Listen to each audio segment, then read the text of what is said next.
வணக்கம். சற்று முன் கிடைக்கப்பெற்ற மிக மிக முக்கியமான செய்தி ஒன்று வெளியாகி உள்ளது. ஸ்டாலின் தலையில் விழுந்த மிகப்பெரிய ஒரு இடி. வருகின்ற சட்டமன்ற தேர்தலில் எப்படியாவது வெற்றியடைய வேண்டும் என்று இன்று நடைபெற்ற செயற்குழு கூட்டத்தின் பொழுது ஸ்டாலின் அவர்கள் பேசியுள்ளார். இதற்கு மிக முக்கியமான காரணம், தமிழகத்தில் 7வது முறையாக திமுக ஆட்சி அமைத்துவிட வேண்டும்.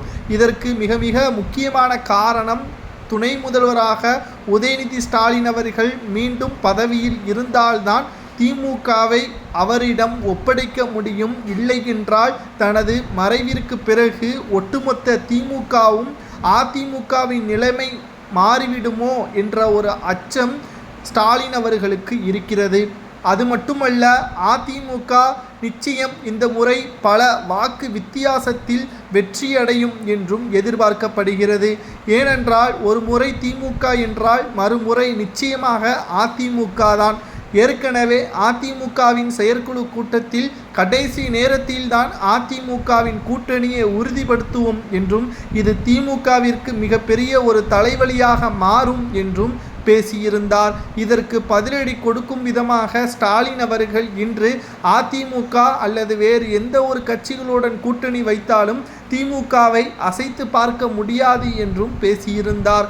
ஆனால் இதை பற்றி மக்களிடம் கேட்டபொழுது, நிச்சயமாக திமுக இந்த முறை ஆட்சி கவிழும். மக்களவை தேர்தலில் வெற்றியடைந்தது வேறு, சட்டப்பேரவை தேர்தலில் வெற்றியடைவது வேறு. மக்கள் திமுகவை புறக்கணித்து விட்டார்கள். திமுக சொன்ன வாக்குறுதிகள் ஒன்று கூட முழுமையாக நிறைவேற்றப்படவில்லை. தமிழகத்தில் மதுபானங்களை மூடுவோம் என்று சொன்ன வாக்குறுதிகள் என்ன ஆனது?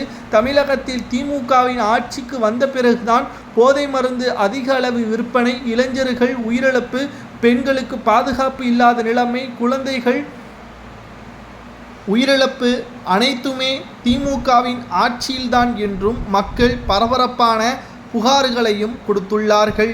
இதனால் திமுக வெற்றியடைவது கணக்கெடுப்பின்படி படுதோல்வி அடையும். இந்த நேரத்தில் திமுகவின் கூட்டணி உடைந்துவிட்டால் நிச்சயம் டெபாசிட்டை இழக்கும். 2011ஆம் ஆண்டு திமுக எதிர்க்கட்சியை இழந்தது போல் 2026லும் இழக்க நேரிடும்.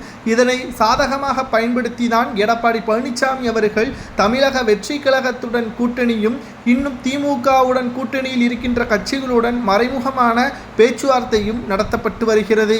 ஏனென்றால் திமுகவின் கூட்டணி ஆட்சியில் அதிகாரத்தில் பங்கு கிடையாது என்பது அவர்களது விதி.